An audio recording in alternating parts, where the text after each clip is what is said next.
పహల్గామ్ ఉగ్రదాడి తర్వాత పాకిస్తాన్పై కఠిన చర్యలు తీసుకుంటున్న భారత్ ఇప్పటికే సింధు నదీ జలాల ఒప్పందాన్ని నిలిపివేసింది. ఇందులో భాగంగా జమ్మూలోని సలాల్, బగ్లిహర్ హైడ్రో ఎలక్ట్రిక్ డ్యాంల ప్రధాన గేట్లను మూసివేసింది. పాకిస్తాన్కు ప్రవహించే ముందు చీనాబ్ నది నీళ్లు బగ్లిహర్ డ్యాం నుంచి సలాల్ డ్యాముకు వెళతాయి.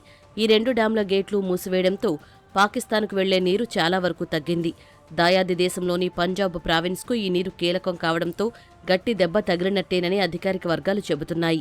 ఇలాంటి చర్యలే కిషన్ గంగా నదిపై కూడా తీసుకోవాలని భారత్ భావిస్తోందని పేర్కొన్నాయి. సింధు నదీ జలాల ఒప్పందాన్ని భారత్ నిలిపివేయడంతో ఆ ప్రభావం పాకిస్తాన్పై ఈ ఏడాది ఖరీఫ్ సీజన్ ముందు నుంచే కనిపించనుంది.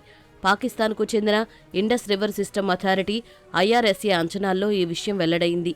ఖరీఫ్కు ముందే పాక్కు వెళ్లే నీటిలో 21% మేర కోత పడొచ్చని ఐఆర్ఎస్ఏ అడ్వైజరీ కమిటీ అంచనా వేసింది.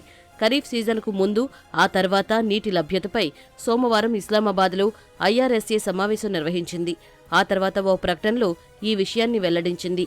చీనాబ్, రావి నదుల్లో నీరు సాధారణంగా ప్రవహిస్తేనే మొత్తం పాకిస్తాన్కు సీజన్ ప్రారంభంలో 21% నీరు తగ్గినట్లు ఐఆర్ఎస్ఏ అంచనా వేసింది.